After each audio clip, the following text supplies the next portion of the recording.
Broadcasting from the business capital of the world, this is the Podcast Business News Network.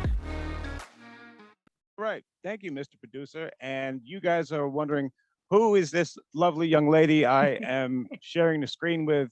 That happens to be Frankie Hart, who is the creator and the owner of Satya Life Yoga. Welcome to the show, Miss Frankie. How are you? I'm doing great, Casey. Great to be back and to see you this time. Yeah, we finally, it's so neat when you put the voice with the face, and you get to see a different thing. Like, hey, isn't it funny when you meet somebody and you hear their voice, but then you see what they look like? It's like, does it fit that person or does it not? Right. You know what I mean? Right. So, yes. Hey, tell me a little bit about Satya Life Yoga, please, if you don't mind. Oh, no, not at all. So Satya Life Yoga is a yoga studio that I started 17 years ago in Lakeland, Florida. And I'm pleased to say that we offer classes for everyone.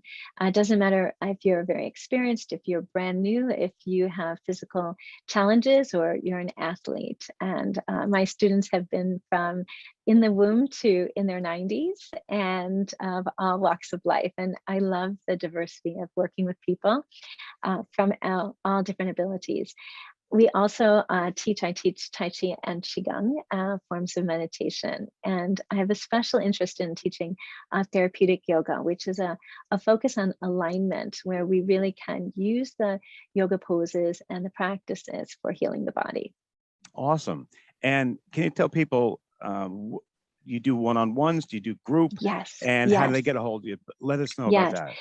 So I do group classes. Most of my group classes are available in a hybrid style, which means you can take them anywhere in the world, so through the Zoom medium.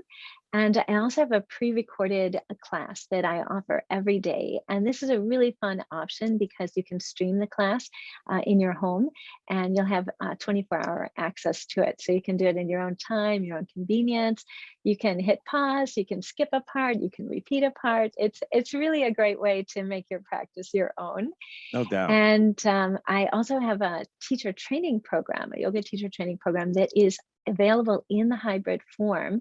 And that's been really, really fun. We've had students from Alaska, from New York, from different places. And I've loved being able to expand that medium. And speaking of that, if you're interested in the topics that we're talking about today, you might just be interested in doing a teacher training program, especially in the immersion style. So the program that I offer, many people want to study these other aspects of yoga, but don't necessarily want to be a teacher, but they want to learn more about the philosophy or different things. And so in my programs, I offer an immersion track. And so you can just do a deep dive for your own personal growth. Frankie, I love that you have this, the 24-hour one where, me being a beginner, I might be a little bit bashful if I get into a group class or something like that, but I get to watch this thing that's up 24 hours and I can kind of prepare, so I get the confidence before I get into that class. Exactly. A lot of people say that. Oh, yes. I shared in one of the earlier podcasts, one of my sisters during the pandemic started a yoga practice with these pre-recorded classes that I made, and she has just been loving it. If you've done some, like say, yoga videos, this might be a little different because I really teach the poses. When I was given the opportunity to make these pre-recorded classes during the shutdown, I struggled at first because one of the ways I teach, I don't teach like where students just follow along. It's not a performance. I'm really teaching. And so I thought, well, how do I do that? And so I just decided I would teach as if the people were in the room with me. And so when you watch or do the classes with me online, you will be given demonstrations and you'll be talked through how to use your props, how to hold the body, what to focus on, how to think about something. And so, if you're experienced, if you want, you can fast forward through that. It's not long, it's just a few moments before each pose. But for a beginner, like you say, it's a really wonderful way to get some information. Yeah, and to start out. Now, would you say, I was a college football player, right? And of course, I've lost some size, and but my flexibility never really went away. Great. Do you find that with or weekend warriors, as they call them, or ex-athletes, is flexibility one of the is that common, the last thing to go, because the joints hurt and the ankles and the knees, that stuff hurts, but the flexibility has been there for me. What do you find when you get someone who's past their prime, as they say? Is flexibility something that stays with you? Flexibility, it's interesting to hear you talk about it, Casey, because I think a lot of it depends on your discipline. Like, so for a football player, it seems to make a lot of sense to me that you would feel loss of strength, but not so much flexibility. But maybe if you were a gymnast, you might feel the other way around. Like, wow, I can't wrap my foot around my head anymore. Right. But I'm still strong, So one of the things that happens is that we become who we are, right? So our body is an indication of how we move and how we currently practice in our day. And even if we're not practicing physical activities, we're practicing physical activities with our body from the time we get up to the time we go to bed. Yeah. So, and then there's also our genetic structure. So some of us are blessed with, natural muscle tone and build muscle easily, and some of us are blessed with natural flexibility. So that's so true. Wow. Yeah. It really it makes sense because not to keep personalizing, but what you're saying is just making perfect sense, because like I wrestled my whole life, right? And then I just started getting into this Brazilian jiu-jitsu, which is kind of the same. And the only thing lacking is just my stamina and endurance. But yet, as you just talked about, the genetics and who we are. So if someone was a runner or soccer player or anything, they could get into yoga and probably just kind of pick up within a short amount of time and be pretty good at it, right? Oh, I love this question. So this will lead really well into what we're talking about today, because all of us will come to yoga with our strengths, right? And so I came to yoga as a dancer, as a professional dancer. Yeah, so I guess your feet are hopefully okay. So I had strength and coordination built in, and a lot of flexibility. And yet, even then, I have poses or aspects of the physical practice that come very easily, and then aspects that are like, what? How do I do that? Right? Wow. And then someone from a very different discipline might be in the exact opposite situation, right?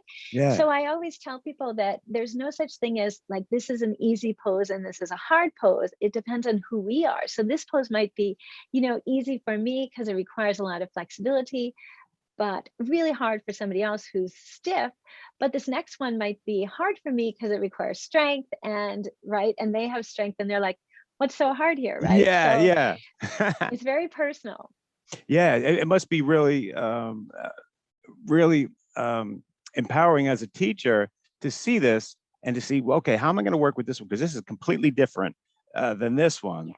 And I was hoping I could pick your brain about something today, which is called the 8 limbs of yoga. Can you explain that to us, what that is? I sure will. So most people who come to study yoga, especially in the West, come and have some understanding or experience of the asanas, which are the poses. And like what we were talking about, my downward facing dog, my headstand, all of those poses. And there are so many poses that we tend to think that is the practice of yoga. But all of the asanas combined only make up one of 8 limbs or 8 aspects. And so we're given an image of 8 limbs of a tree or 8 petals of a flower. And what they imply by these images is that the limb in and of itself leads us to the practice of yoga, but also is the practice of yoga. So just as the limb of the tree is a part of the tree, it's leading to the tree, but it also is the tree, and that you can arrive at the tree itself or the flower itself through any of these 8 petals. And so when people first learn that, they're like, what? There's more to this? So, and then the other thing I want to say before we dive into them is that often then people think of the limbs as a ladder. Like, okay, I'm a newbie, so I'm at the first limb, but when I get really good, I'm going to be at the 8th limb. but it's not that way at all. It doesn't It's a work that way. circle. No, any of the limbs can lead you to the ultimate destination, which is the essence itself. And in fact, BKS Iyengar, who has made a big influence in my life and my practice of yoga, he worked very dedicated a lot of his life to helping people understand that they can use the poses themselves as a means of a transformation and self-realization. So in the practice of yoga, when it comes to meditation, say, we have an object of meditation. The object of meditation could be your breath, right? That's usually what people think of as, I'm going to focus on my breath, or chanting, like an om sound or a seed syllable, Okay. or sometimes an image of a person who is very dear to you, or a spiritual teacher, right? Like we might have in other religious disciplines. But Iyengar said, well, if I can focus purely, my single focus on the pose itself, why can't we use the pose itself as a means of transformation? And so it was really for me as a mover and a dancer, that really spoke to me, because I knew when I was dancing and performing, I was in the zone, I was in this place. And I think a lot of us who are physical beings, enjoy that. We start to understand something else is going on, something happens, and we feel pretty amazing doing that. And so as we look at the limbs, we'll understand that even though the poses are the poses, they're not a less than when it comes to the spirituality of yoga. And they're not only physical exercise either. Okay. All right. Well, thank you for that. Now, I understand that I'm sure you're going to come back to that circle, because I want to ask more questions about the circle. Okay. But there are the first 3 limbs, and as you said, it doesn't mean the first one is more important than the 8th, right? Right. Okay. Right. So there's something called yama. I think I'm saying that right. Am I? It's YAMAS. What can you teach us about that one, if you don't mind? Sure. So the first 2 limbs are the yamas and niyamas. And the yamas are universal ethical practices. In other words, how am I in society? What are my behaviors? And I'm going to read them to you. So the idea, the first one is one we did a wonderful podcast on, Casey, and that was the ahimsa, which is nonviolence, right? Okay. So the idea of nonviolence is the first and most important of all of the yamas and niyamas, in that we could take all of the others and say they are an aspect of nonviolence, right? So we have to abstain from violence, falsehood, theft, sensory overactivity, and greed. But for me, when I think about the yamas, I tend to think about them in a positive term, right? It's just kind of who I am, my nature. So instead of thinking about them, what not to do, right? Like I love it when I'm teaching and young teachers or new teachers, and they're telling their students what not to do, and then I'll be like, well, what should they do? Right? Cool. Don't do this, but they still don't know where they're going. So what do we want them to do? So for me, I like to think of these positive aspects. So for nonviolence, I like to think of treating others with love and respect, right? And treating myself with love and respect. And then also random acts of kindness, because I think sometimes we get so caught up in things have to be big, and then we feel like we're failing all the time, right? Because wow, that's a big thing, like world peace, who can accomplish that? And so we feel diminished, right? That's a great point. I really like random acts of kindness as a way to make it real, make it real, make us able to succeed. And then truthfulness without a dogma. So truthfulness, understanding that, my truth or my reality of understanding of the situation might be different than yours. We have different backgrounds, we have different bodies, we have different heritages, right? How we look and see the world, and to respect other people's approaches as well. So that's for the truthfulness. And then for non-stealing, that's often what's translated to, I just love to go to generosity. I think generosity says it all, like, because I for me, if I get up in the morning and go through my day, and at the end of the day, I just think, well, I didn't steal anything. As my friend would say, that's a bare minimum, Frankie, Yeah, okay, So, I'm with your friend on that one. right. So then I want to think, well, in what ways can I be generous? And if I have that feeling, then it really guides me through the day, and especially through those kind of stickier situations when you don't really want to be generous. You want to, with your time or your energy, you're like, I have too much going on. You can just pause and reflect and see if you can find another way for a moment. Yeah, it goes And back to your random acts of kindness, which yes, could be a great example of that. And how great is that when that happens? It gives you faith that this isn't such a bad place. Like the Ukraine is some exactly. horrible that's happening, but yet somebody just bought my coffee. They Hmm. don't know me, Hmm. and it was just thinking about another human being. So Hmm. Exactly. it makes you think good things. And we feel connected. And Yes. one of the translations of yoga is union, and understanding that we are connected. We're interconnected with each other, with ourselves, with nature, with the universal void energy, however we want to think about things. But we often feel isolated. Yes. Yeah. and Yeah. and that's why those acts of kindness, like you said, are so beautiful, because they plug us in right away, and Mhm. in a positive way. Yeah, I'm with you on that one. No doubt. All right, so then the next one, brahmacharya, is often translated as celibacy, and this one gets everybody going, right? Like, what? Okay, I I'm didn't sign up listening. for this. So, so if it's a lay person, right, or as A what Iyengar person? himself, like rather than a priest, minister role, I was raised Catholic, we call lay person a person who's not in that role, but a householder is what they would call it in India. Okay. Then it means to be in moderation, to not do things to excess, right? And to not be unconscious about things, right? So that if I'm with someone, it's a loving relationship, it's a conscious relationship. If I'm married, I'm honoring my vows. It's that kind of thing. So the idea of moderation is really what it is for brahmacharya for us. And in Light on Life, BKS Iyengar talks about being a householder. And what that meant is he had the opportunity, he was invited to, as such a great teacher, to leave his family and household responsibilities and just follow the path of an ascetic and be sponsored, basically.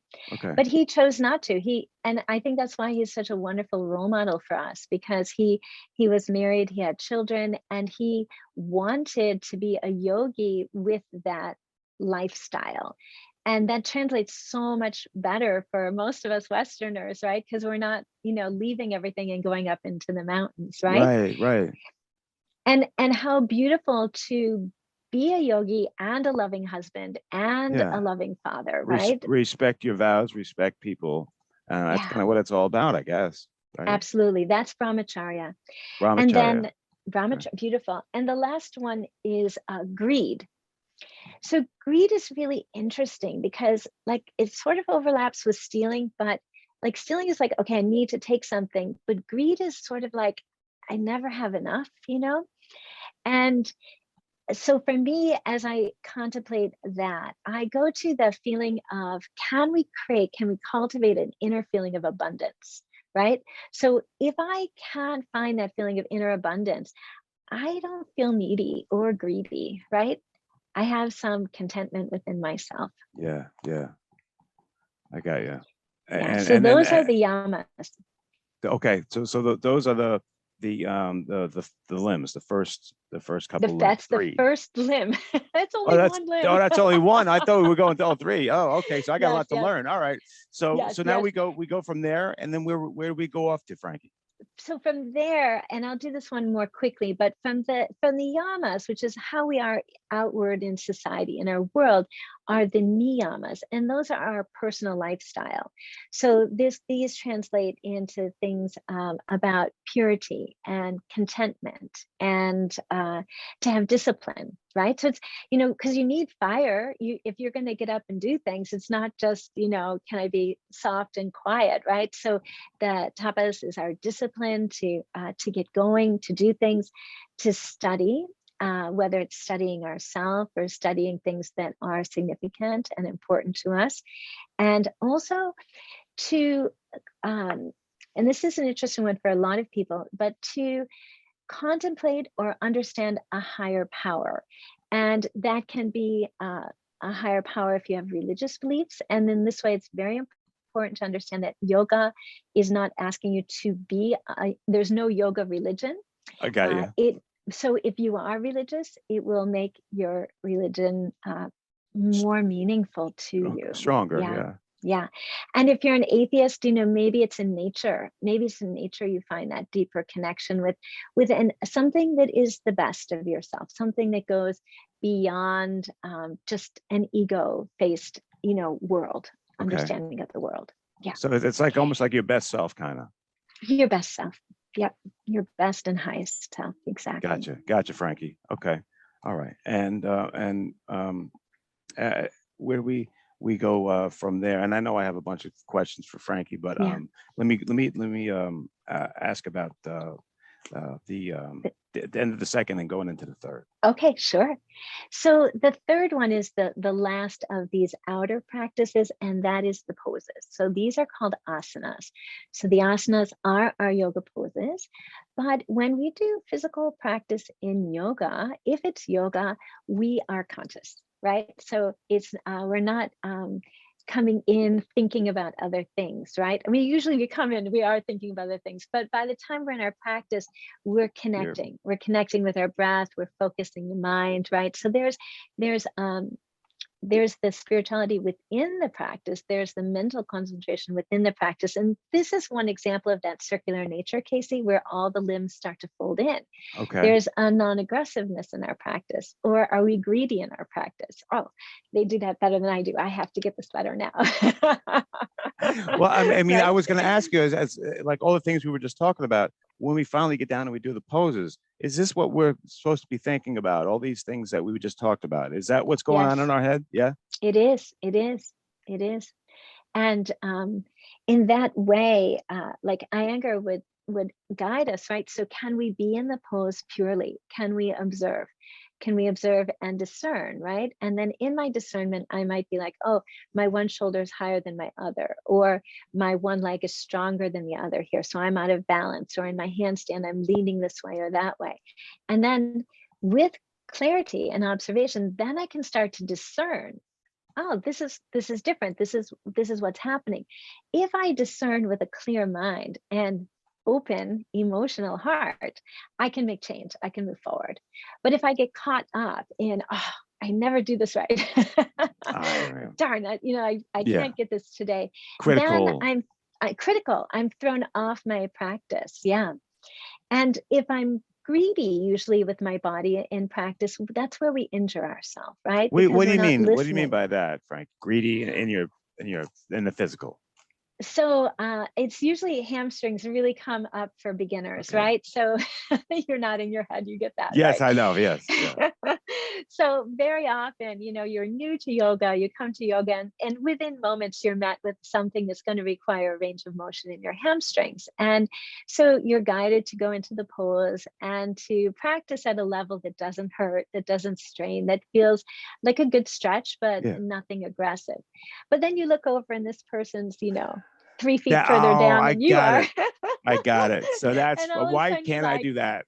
I want to do that. And so you push yourself and then you tear your hamstring, right? And then you have a couple weeks before you can get back to the practice. Yeah. So that's exactly what you've been telling us the whole time, is that it's, I don't know if it's ego or if it's like someone going back and to lift weights they haven't lifted for a long time, and they see the person next to them putting 200 on the bench, and they're probably be only safe to do like 100, but that person's doing 200. So why can't I do it? Why can't I do that pose? And that's what gives us injuries. Exactly.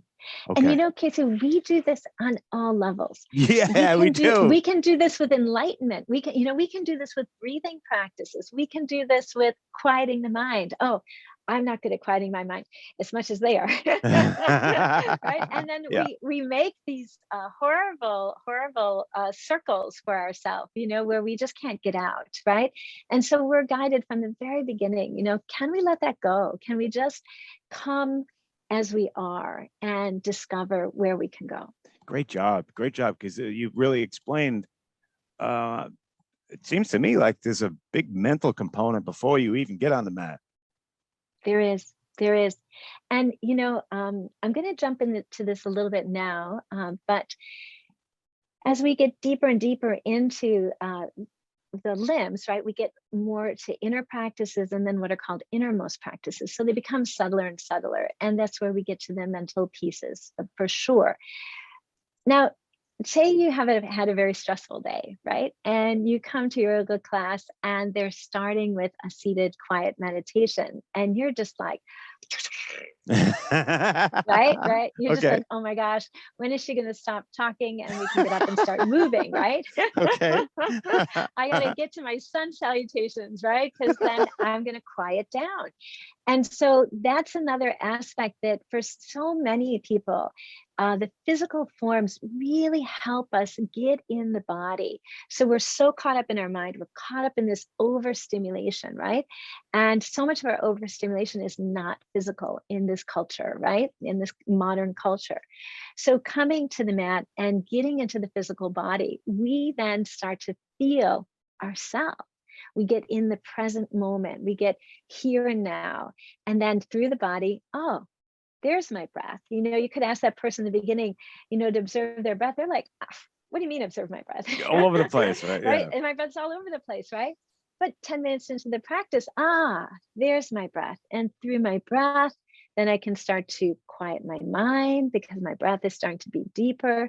And so you see it all starts to flow together. That's awesome. Guys, Frankie Hart, I could talk to you for the longest time. I can't believe that went really fast, but Frankie Hart, and I'm sorry I didn't get to all the questions. I can't see them, but I know I see there's writing coming up and down, so I know that people are writing. We'll keep those. But Frankie, great show. Thank you for teaching us and getting us aware of a lot of things that we weren't before. But let me give you the last word. Like I think I told you before, my grandmother, when I was a kid, she wanted to hear what I had to say. She said, Casey, you have the floor. So I love that. In the words, thank you. In the words of my grandmother, Miss Frankie, you have the floor. I wrote something for this because I love this rhythm that you have, Casey. So I want to read this. Cool. Please. All right. So you have a body, we have a body, but we're not only our body. And we have a mind, but we're not only limited by the thoughts that we think in our mind. We're not defined by that. We have emotions, but we can't fully understand ourselves by this changing nature of our emotions. So who is aware of the body? Who is aware of the thoughts in your mind? Who is aware that you're feeling this way? That's what we call our innermost being, And then this is what I wanted to say. We cannot define our innermost being in words, but experiences of samadhi, which is a deep form of meditation, the 8th limb of yoga, are when we're most connected to this innermost being of ourselves. Our innermost being is never sick, fearful, impatient, negative, or insecure. Our innermost being cannot be diminished by anyone else or even ourselves. But we certainly can disconnect from it, right? And that is why we are given these practices. And they are considered like cleaning the fog from a mirror so that we can see a clearer reflection of who we really are. Awesome. That's awesome. Thank you. That's pretty profound. I'm gonna have to play that one back. We should make a bumper out of it. Frankie Hart, how do people get a hold of you? Great show, and thank you so much. You. Such a pleasure to be on the air with you. But let me, what people can find out where they can get a hold of you. SatyaLife.com or SatyaLifeYoga.com, both work. And Satya is spelled SATYA, life, LIFE.com. Or you can always give us a call, 863-802-YOGA. Frankie, you're awesome. Guys, Thank that's you, the one and Casey. only Miss Frankie Hart. I can't wait to speak with you next. Thank you so much. Thank you. And we'll be right back. Thank you, Frankie. Bye-bye. Are you looking for even more of the podcasts and hosts that you love? The Podcast Business News Network is proud to announce that you can now listen live on the MyTuner Radio and online Radio Box apps for iOS, Android, and the Amazon App Store. Or check us out online. Search for Business News Network on mytuner-radio.com or search Podcast Business News Network on onlineradiobox.com/US so you don't miss a minute of the action.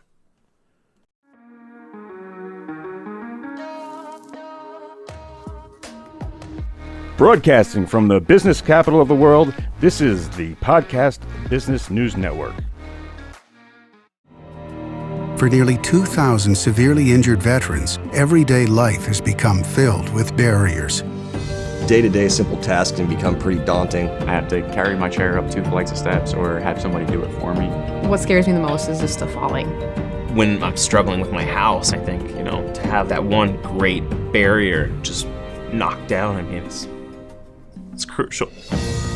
Home for Our Troops is a wonderful nonprofit that builds a Mortgage-free, fully adaptive, handicap-accessible house. And there's no catch. It'll be our very first home that we've ever owned. This is a game changer. This is where your life begins again. We need you to join us in completing this important mission. Please visit hfotusa.org and help build homes and rebuild lives. Because of you, everything's going to be okay.